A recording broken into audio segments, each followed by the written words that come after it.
Good morning. It is 6 o'clock on Monday, the 20th of the 7th.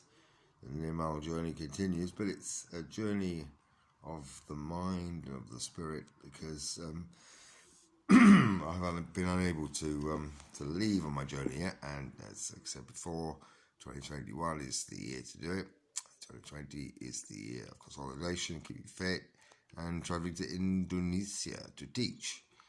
Anyway, yesterday my friend Joe, who I basically found on the beach having been beaten up, and the war zone that was the beach in Ramsgate after the drunks abused him in Canterbury and broke his arm, and he came to Ramsgate seeking sanctuary and didn't find it in the harbour amongst all the drunks and the drug users. He found some good friends, but he also found some strange ones and bad ones and dangerous ones. Anyway, we went to church, to Catholic church, because he comes from an Irish family and they went to Catholic church when he was younger. So I went with him to Catholic church and made some observations there, witnessing the whole event. Fairly, nice wood carvings of the crucifixion and the death of Christ. Why they concentrate on the death, I don't know, because the life was more interesting, wasn't it? And anyway, so basically we went to receive the Holy Sacrament. I thought I'd taste a bit of that. There's free food available, homeless. They come there and get a bit of free food. And the priest towered above me as I waited in line. The guy before me, who was a father of two upstanding boys, big boys, giants, he cowered in submission at the feet of the priest. And I didn't. I walked deliberately.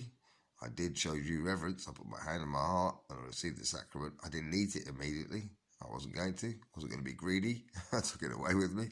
And I was challenged by a parishioner who said that I didn't follow the ritual. I said, I don't know the ritual. I've never been to Catholic church before. I've never had any interest in the Catholic church. And she said, what do you mean you come here? You don't know the Catholic church, do you? What are you doing here? I said, well, I came with my friend.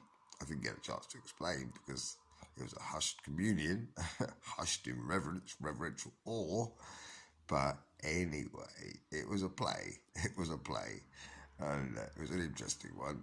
And the fact that I dared to go into a Catholic church, the house of God, and show enough respect. Certainly was silent. I listened to every word he said. He talked to authority and heretics and basically how you can't leave the church, because if you do, you become a heretic. And I think there's plenty of other ways. I've been to Muslim countries and they surrender, at least they surrender to God 5 times a day, and that's pretty reverential, and they don't seem to judge.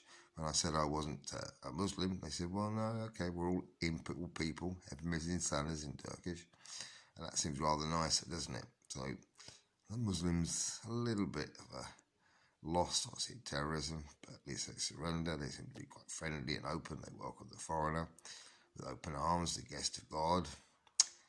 Just my observations on Catholicism. And anyway, the journey continues, and we're going to go riding today, I think. Yeah, going to do some riding, some fitness with my friend Joe, trying to rehabilitate him, get his arm, get his fitness up, get him back to speed. And I was asked to go to the confessional.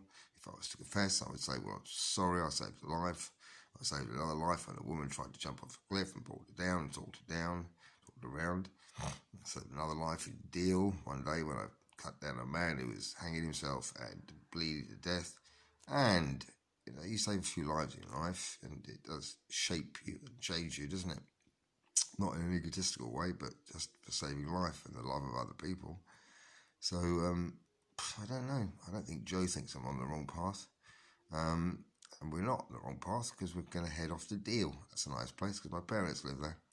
And see you later, guys.